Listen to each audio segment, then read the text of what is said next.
할렐루야. 아멘. 한 달 전인가요? 영국 BBC 방송국에서 북한 탈북자들과 연계된 샌드 연구소로부터 영상 하나를 제공받아 보도한 적이 있습니다. 내용인즉슨 남한 드라마를 시청했다는 이유로 북한의 16세 청소년 2명에게 12년형의 노동형이 선고되었던 장면이었습니다. 그냥 드라마를 하나 시청한 것 뿐인데, 그리고 그걸 나눠본 것 뿐인데 왜 이런 처벌을 받았어야 했을까? 아마도 북한의 내부 사정을 우리가 잘 알 수는 없지만 이 사건이 나타내주는 표상이 어쩌면 북한 사회를 크게 동요시켰거나 아니면 체제를 위협받을 만한 이념적인 논쟁을 일으켰기 때문이 아닐까 생각됩니다. 그만큼 북한 사회에도 지금 미묘한 변화의 바람이 불고 있다라고 하는 증거이고, 그 변화의 주역이 이 MZ 세대를 대표하는 젊은이들 층이라는 거죠. 일장 장마당 세대라고 불리기도 하는 이 세대는요, 북한이 고난의 행군을 이어가며 아사 직전에서 벗어나면서부터 생겨난 장마당에서 유래한 세대라고 합니다. 공교롭게도 이들은 북한 당국의 배국 없이도 견뎌낸 세대로 일명 자유민주주의 시장경제를 조금이나마 맛본 세대라고 하는 거죠.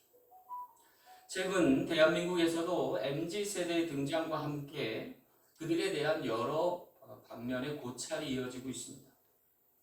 과거 밀레니엄 시대나 X세대에 대한 논쟁이 있어 왔지만 그들과는 또 다른 차원의 논쟁이 이어지고 있는 것입니다. 풍요로운 시대에 태어났을 뿐 아니라 감각적인 영상과 디지털 문화에 익숙한 세대인지라 지나친 개인 소비 지향적 성향에도 불구하고 현실과 경험으로 바탕하여 내일을 기약하는 세대로 여겨지고 있습니다. 주목할 것은요, 이 4050 세대가 정의를 추구한 데 비해 MZ 세대는 공정까지, 그 과정까지 올바라야 한다고 주장하고 있는 거예요. 그래서 그들은요, 소유보다 공유를, 가격보다 취향을, 그리고 구매에서도 의미를 추구하는 세대로 발전하고 있다. 오늘 본문 말씀에도 보면요, 광야 이스라엘 백성들 사이에서 세대 간의 논쟁이 벌어진 것을 볼 수 있습니다.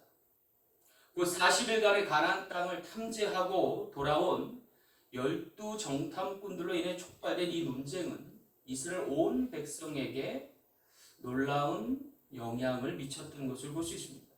그리고 이 논쟁으로 인해서 세대가 갈라졌는데 광야 이민 1세대와 광야 이민 2세대로 나뉜 것입니다. 바로 가데스 바네아에서의 논쟁이었던 것입니다. 여기서 우리가 주목할 것은 이 세대 간의 차이가 신앙관, 세계관의 차이로 비롯됐다는 것. 다시 말해서 하나님을 어떻게 믿고 바라보느냐에 따라서, 그리고 그 대상과 상황을 어떻게 평가하느냐에 따라서 극명하게 갈라졌다. 그로 인하여서 그들이 장차 살아갈 가나안 땅에서 그곳의 거주민들을 어떻게 바라보고 어떻게 극복해 갈지를 가늠하는 시금석이 되었다는 거죠. 오늘 우리도 다른 신앙관을 통해서 다음 세대를 이끌 수 있는 믿음의 주역이 되길 간절히 소망합니다. 자, 그렇다면 오늘 우리가 신앙과 믿음의 눈으로 하나님의 나라를 바라보고 지어 성취케 하신 하나님의 역사를 보면 어떤 놀라운 변화가 일게 될까요? 오늘 말씀을 통해서 귀한 깨달아 얻는 저와 여러분 되시길 간절히 소망합니다. 첫 번째 변화는요, 긍정으로 보게 하신다. 오늘 7절 말씀 한번 볼게요. 우리가 두루 다니며 정탐한 땅은 심히 아름다운 땅이라 그랬습니다. 이것은 무엇보다 먼저 변화의 여의를 보여주고 있는, 그리고 장차 그들이 도모할 땅에 대한 평가에 대한 이야기. 이 땅에 대한 여호수아 갈렙의 보고는 그 땅은 심히 아름다운 땅, 그래서 젖과 꿀이 흐른 땅이 맞다라는 주장이었어요. 그런데 문제는 40일 동안 같은 땅을 탐지하고 돌아왔던 10명의 정탐꾼들과는 사뭇 다른 보고였다는 거예요. 이 10명의 정탐꾼의 보고에 의하면 그 땅은 척박한 땅이었고 그곳의 거민은 아낙 자손들이었는데 그들의 힘이 거대하여 우리는 그에 비하면 메뚜기에 불과하다라는 평가였던 거죠. 여러분, 어떻게 같은 땅을 탐지하고 돌아왔는데 그 보고하는 바가 전혀 다를 수 있는 걸까요? 이것은 어쩌면 가나안 땅이 갖는 특성 때문일지도 모릅니다. 가나안 땅은요 좀 특이한 땅이에요. 왜냐하면 시기적으로 보면 땅이 달라져요. 지역적으로 보면 또한 땅이 현격한 차이를 보여요. 예를 들어 우기 때는요 이 땅이 푸른 초장으로 바뀝니다. 근데 건기 때가 되면 그냥 누런 들판에 지나지 않아요. 황량한 뻘이 돼버리는 거죠. 또 지역적으로 볼 때도 서한 평해제는 곡창지대예요. 비옥한 땅이 푸르게 펼쳐져 있어요. 넓게 드넓게 온 누리 가운데 펼쳐져 있는데요. 안에서 반면에 동편에 있는 산악지대는 험난하기가 이루 말할 수가 없어요. 그런데요, 이러한 시기적인 지역적인 차이보다 더 큰 차이가 무엇인가? 오늘 본문에서 나타내주고 있는 거예요. 어디에서 어떠한 관점으로 누가 바라보느냐. 다시 말해 지금 관찰자인 정탐꾼의 심리 상태나 그들이 갖고 있던 세계관과 신앙감에 따라서 전혀 다른 보고가 나올 수 있었다. 지금 10명의 정탐꾼을 비롯한 사람들은요, 과거 애굽으로 돌아가 회개하자는 인본주의 성향을 갖고 있는 사람들이에요. 그들이 가나안 땅을 바라봤을 땐 에이 별거 없네. 우리가 살던 곳만 못하네. 왜 이런 곳으로 우리를 인도해서 고생을 사사하게 하나. 이런 비관적인 태도로 변화된 거죠. 반면에 광야에서 신본주의로 하나님의 신앙에 입각하여 가나안 땅을 바라봤던 이들은 맞다. 심히 아름다운 땅이다. 그 땅은 젖과 꿀이 흐른 땅이 맞다. 하나님이 우리에게 주신 땅이다 라고 확신을 가지고 많은 백성들을 선도하고자 했던 거죠. 여러분, 오늘 우리의 믿음의 자세는 어디에 있습니까? 죄와 그리고 우리의 후회스러운 일들에 발목 잡혀 있어서 그래서 과거로 회개하지는 않습니다. 미래로 나아가지 못합니다. 오늘 현실을 한탄하면서 비관하고 있지는 않습니까? 그러나 오늘 우리를 인도하실 하나님을 바라보고 그 하나님을 믿고 따르면서 우리의 내일을 기약하며 나아가 거기에 젖과 흐리는 푸른 초장과 쉴만한 물가가 펼쳐지게 될 줄로 믿습니다. 오늘 우리 사랑교회는 어떻습니까? 과연 미래를 그리며 나아가고 있습니까? 여호수아와 갈렙과 같은 믿음으로 우리 다음 세대를 바라봐주고 있고 그들을 위하여 중보하며 후원하고 있느냐라는 것. 물론 작금에 처한 현실에 어려움이 있습니다. 그런데 어떻게 우리가 믿음으로 극복해 나가야 하는 걸까요? 오늘 여호수아 갈렙이 주목한 것은 약속하신 하나님, 그것을 지어 성취케 하실 하나님이 주신 언약을 바라보는 거죠. 그러할 때 긍정의 시각이 열립니다. 밝은 미래가 우리 옆에 펼쳐지게 될 줄로 믿습니다. 그리고 무엇보다 중요한 하나님의 다스림이 있는 하나님의 나라가 될 줄 믿습니다.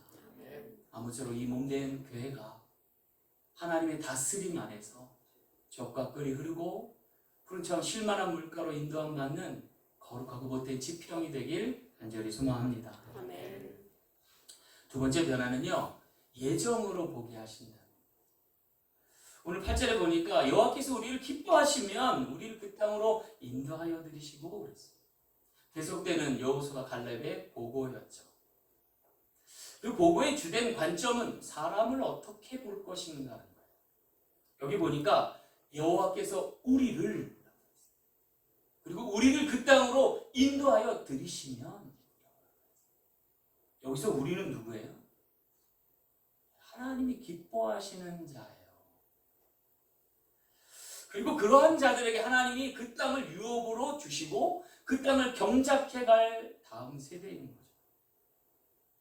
중요한 것은요, 이 주어질 땅을 관할하고 경작할 사람이 어떠해야 하느냐라는 거예요.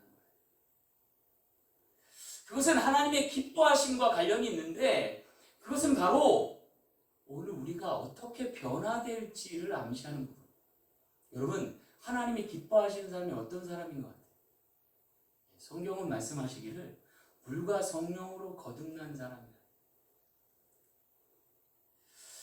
예수께서요 요단강가에서 세례를 받으시고 올라오실 때에 하늘이 열리고 하늘의 음성이 들렸는데 그때 뭐라 하셨냐면 이는 내 사랑하는 아들이요 내 기뻐하는 자라 라고 얘기하셨어요. 다시 말하면 하나님께서 기뻐하는 이는 뭐예요? 그의 자녀된 이들이고 결국은 하나님을 닮아갈 사람인 거예요. 여러분 자녀가 부모를 닮잖아요. 근데 그 닮아감을 보고서 부모님들이 기뻐하잖아요. 하나님도 마찬가지다. 오늘 우리를 백성 삼으시고 자녀 삼으셨는데 하나님이 말씀하신 바를 듣고 순종해서 하나님을 닮아가는 사람을 하나님 기뻐하시는 자고 그 하나님을 닮아가는 사람에게 약속된 유업과 땅을 허락하신다. 그리고 하나님은 그것을 이루시기 위해서 오늘도 주철주야 일하고 계신다. 그래서 하나님은 좋으신 하나님. 여러분 사람의 평가도 마찬가지가 아닐까 싶어요. 누가 좋은 사람이고 누가 나쁜 사람이에요? 물론 사람마다 보는 관점이 다 다를 거예요. 그러나 믿고 따를 사람은 아이러니하게도 자신이 말한 것을 지키는 사람, 약속한 것을 반드시 이루는 사람이에요. 말과 행동이 다르지 않은 사람이고 처음과 끝이 한결같은 사람입니다. 여러분 그런 사람 좋아하잖아요. 그런 사람 싫어하는 분 있어요? 반면에 처음과 끝이 달라요. 말하는 거하고 행동하는 거하고 달라요. 약속한 걸 도무지 지키지 않아요. 그런 사람 우리가 나쁘다고 말할 수밖에 없잖아요. 여러분 부모도 마찬가지. 어떤 부모가 좋은 부모예요? 어떤 아빠가 어떤 엄마가 좋은 엄마예요? 엄마 아빠가 약속한 걸 지켜주는 부모가 좋은 부모예요. 그러면 아이는요 거짓 없이 잘해요. 근데 엄마 아빠가 하는 말하고 행동이 달라요. 약속한 걸 지켜주지 않아요. 그러면 아이는 그때부터 거짓을 배워요. 여러분 누가 좋은 사람으로 성장하고 발전하고 커나가게 될까요?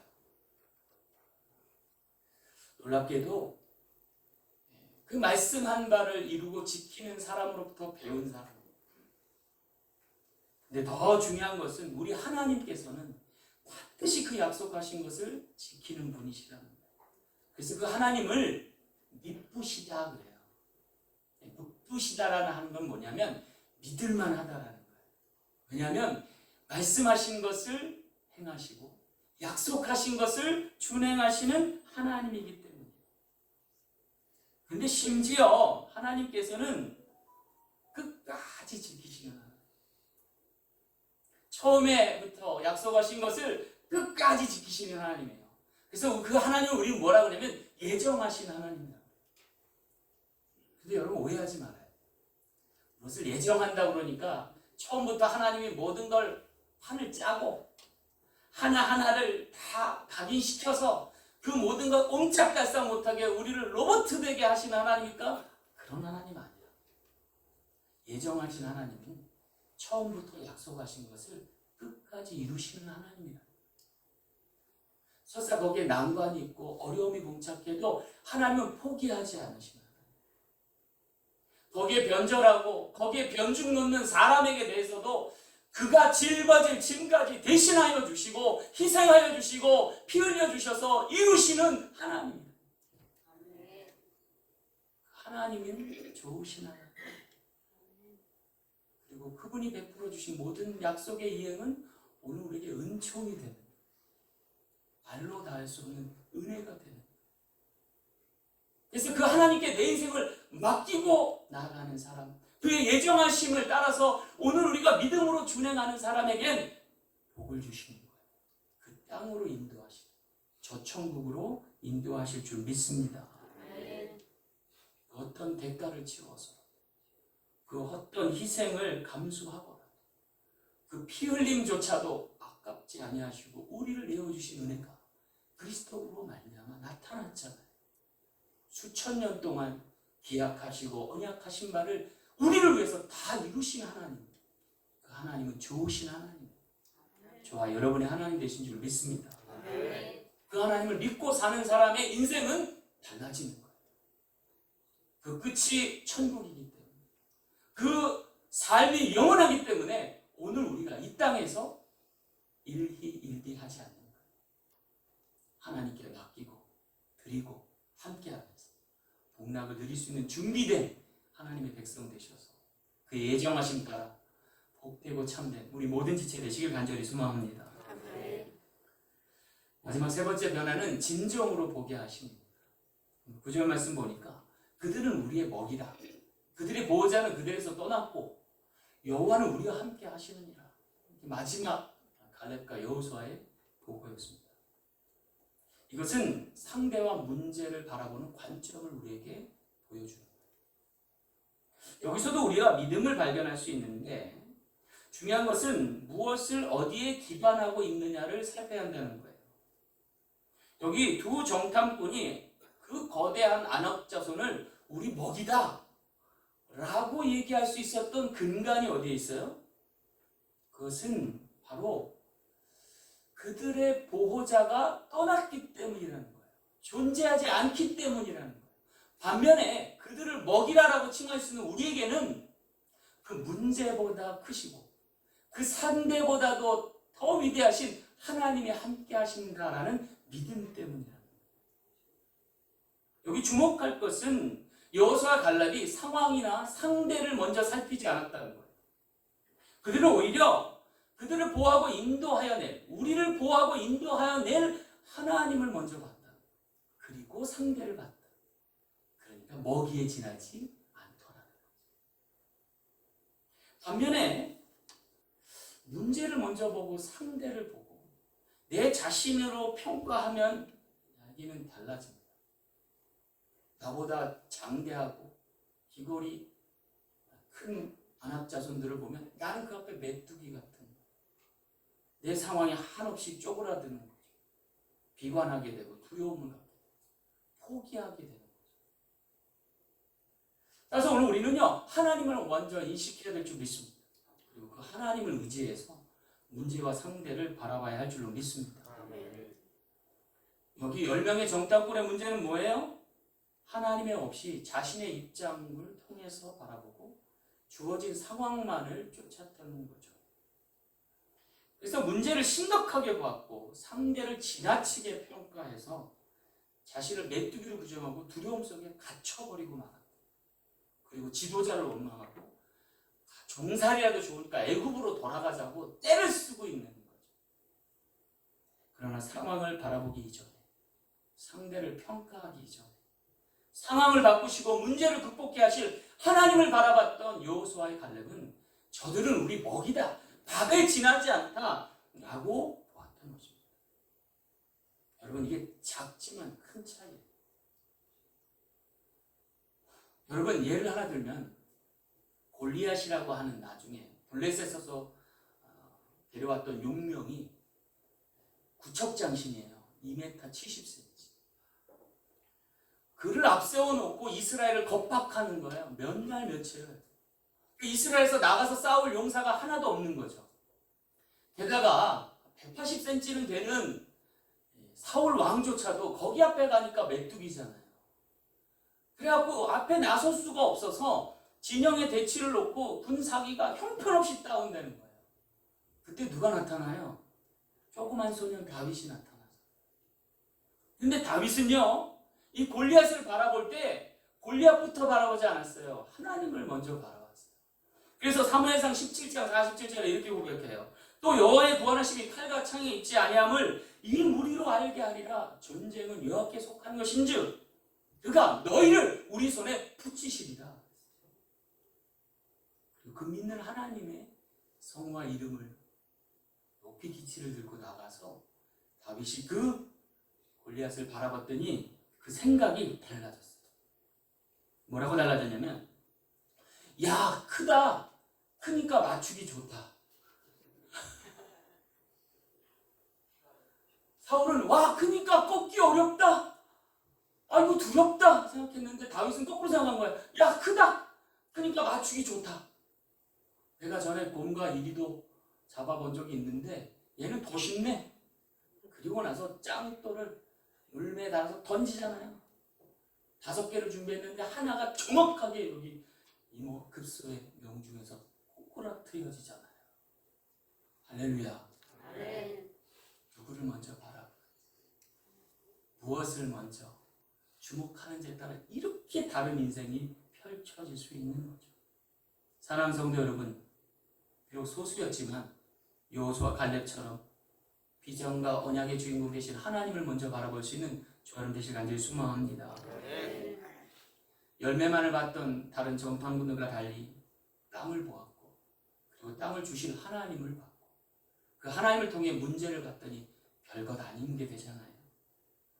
여러분, 오늘 우리가 매사 이러한 관점으로 세상과 하나님의 나라를 가늠하며 살아갈 수 있는 저와 여러분 되시길 간절히 소망합니다. 히브리서 12장 2절 말씀에도 믿음의 주에 온전케 하신 예수를 바라보자. 저는 그 앞에 있는 즐거움을 인하여 십자가를 참으사 부끄러움을 개의치 아니하시더니 하나님 보좌 우편에 앉으셨느니라. 우리도 주님처럼 될 수 있습니다. 십자가 지고 주님 따라가면 인생의 즐거워 환난은 다 지나가고 하나님과 보좌 우편에서 영원히 살 수 있는 귀한 자녀요 지체요 그의 나라의 백성 될 줄로 믿습니다. 먼저 우리가 바라볼 것은 하나님이 내 아버지 되십니다. 구하기 이전에, 찾기 이전에, 두들기기 이전에 하나님을 아버지로 모시고 살아가는 저와 여러분 되셔서, 너희 중에 아들이 떡을 달라 하면 돌을 주며 생선을 달라 하면 뱀을 줄 사람이 없는데, 악한 자가 좋은 것으로 자식에게 줄 줄 아는데 하물며 하늘에 계신 우리 아버지께서 좋은 것으로 주시지 않겠느냐라는 믿음을 가지고 아버지께 구하여 얻는, 찾고 두드려 열림받는 우리 모든 인생 되시길 간절히 소망합니다. 말씀을 맺겠습니다. 아주 오래전에요, 미국의 어느 구두회사에서 아프리카 시장을 개척하려고 몇 명의 직원을 선발해서 선발대로 파송해서 시장 조사를 하게 됐어요. 시장 조사를 마친 직원들이 이렇게 전문을 보내왔는데, 뭐라고 보내왔냐면 대다수의 이 조사원들이 아프리카에는 구두 판매가 불가능합니다 라는 보고서를 보냈대요. 이은즉슨 구두 신을 사람이 아무도 없었습니다 라고 보낸 거예요. 근데 반면에 그들 보고와 좀 다르게 아프리카에서 구두 판매는 무척 전망이 밝습니다 라는 소수의 의견도 있었대요. 그들의 보고인 즉슨 앞으로 아프리카에는 구두 신을 사람이 부지기로 많기 때문입니다 라고 보고했어요. 그럼 누구의 보고가 맞은 거예요? 같은 상황, 전혀 다른 보고서가 날아온 이유가 무엇일까요? 그것은 보는 눈이 달랐어요. 그리고 생각하는가, 마음 먹음이 달랐던 거죠. 긍정의 보고는 믿음의 눈으로 바라본 결과인 것입니다. 그리고 그것은 여실히 그들로 인하여 증명될 것입니다. 이 믿음이 어디서 왔을까요? 그것은 보내신 이의 의중에서 비롯된 거죠. 그의 기뻐하심을 따라 행하고 보고할 때 긍정의 보고가 될 줄 믿습니다. 오늘 우리에게도 실로 중요한 전환점이 변화의 시기를 맞게 된 줄 압니다. 여호수아 갈렙처럼 적과 꿀이 흐르는 땅을 약속하신 하나님을 통해서 심히 아름다운 땅을 발견하고 그것에 함께 경작하며 하나님 나라의 보고를 맛볼 수 있는 우리 모든 지체 되시길 간절히 소망합니다. 그래서 성공하는 사람들은 이처럼 보는 눈이 다른 것입니다. 주신 믿음을 통해서 탁월한 직관과 해안을 열어가는 사람일 겁니다. 실패하는 사람들이 보지 못하는 것을 보고 감추었던 것을 발견하는 사람일 겁니다. 나중에야 후회하며 찾는 것이 아니라 처음 시작할 때부터 비로소 발견하는 사람들. 문제만 보는 것이 아니라 기회까지 보는 사람인 겁니다. 현실만 보지 않고 자신만을 폄하하지 않고 문제의 너머에 계신 하나님부터 바라보고 자신의 일생을 하나님께 맡기며 나가는 사람일 것입니다. 오늘 그 하나님을 발견하고 그 하신 말씀을 쫓아서 승리하는 우리 모든 지체 되시길 간절히 소망합니다. 기도하겠습니다. 참으로 좋으신 아버지 하나님 감사합니다. 오늘도 주신 말씀 따라 하나님을 아버지로 고백하며 하나님 우리에게 이루어 주시고 약속하신 것을 기대하며 하나님께서 우리의 삶의 문을 열어주신 것을 보아 알며 하나님과 동행하여 그 뜻을 그 지어 성취케 함을 보는 우리 모든 지체 되게 하여 주셔서 약속과 유업의 축복의 주인공 되게 하여 주옵소서. 감사드리며 걸어가신 예수님 이름으로 간절히 기도하옵나이다. 아멘.